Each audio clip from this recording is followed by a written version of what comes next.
Volunteers with a Community Emergency Response Team, commonly called CERT, serve their families, neighbors, and communities. From saving a choking family member to being part of a mass response to a tornado, CERT volunteers provide services and expertise during the first critical minutes until professional help arrives and stand ready to further assist as needed. CERT activations do not always involve life or death situations. Individual roles can be customized to the volunteer's physical capabilities and preferences. For example, CERT members support community assistance services and professional responders in non-emergency projects like public education, personal and home safety, and logistics at large-scale events. CERT volunteers help with large-scale disasters by serving in important roles. With the training CERT members receive, they are able to fill critical gaps between the onset of an incident and the arrival of professional first responders. Natural disasters such as tornadoes and flash floods can quickly overwhelm government resources. The same is true for man-made disasters such as building collapses, power outages, and industrial fires. CERT members are sometimes first on the scene, while governments mobilize their resources and personnel on site. Volunteers can help victims by directly providing assistance or by organizing nearby people and resources to meet the situation until first responders arrive.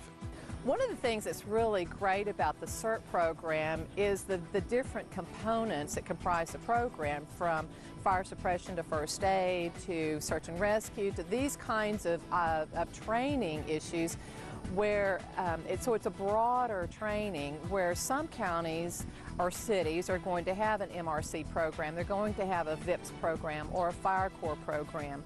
Parker County has a CERT program at this particular time, so we're kind of encompassing components of each of the other programs under Citizen Corps. So I think it really enhances the program and makes our volunteers even more valuable and more of an asset to our community. So we're excited about the program. We think that it offers a lot to the citizens of Parker County, and as we grow and expand and increase our membership, then not only are we going to have more individual citizens who are capable of taking care of themselves and their families, but they're going to be able to even better help in their own communities. And when you're trying to build a sense of community, I think that there's no better way to do that than through preparing people to handle themselves appropriately in a disaster so that they're part of the solution and not part of the problem when your first responders are trying to deal with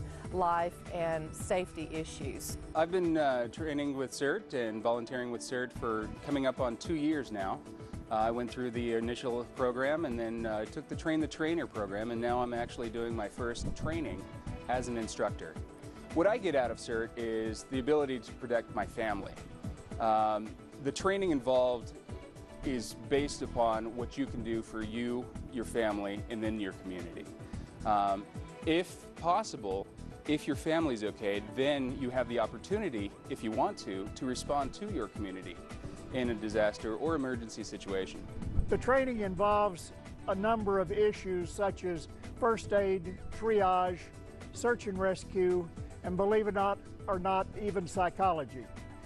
When you have someone who is a loved one and you know that they're missing, dealing with that person and trying to soothe their nerves means a great deal. Not all CERT activities involve frontline work at disasters. Volunteers serve their communities and neighbors by providing valuable support that allows professional first responders to concentrate on those in need. For example, during wildfires in Texas, CERT volunteers helped with evacuations, collecting and administering donations, preparing food for firefighters, and answering telephones. CERT members also provide emergency support through administrative services, comforting victims and their families, caring for lost pets, keeping databases, and helping with websites. There are many diverse opportunities, and they vary from place to place. CERT programs provide training in the following areas: disaster preparedness, fire safety, disaster medical operations, life-threatening injuries, light search and rescue, and terrorism. All ages are welcome, though many North Texas communities require a minimum age of 18. People of all physical levels are needed. All skills are welcome. come join our program. If I can do it, anybody can do it. Join CERT today.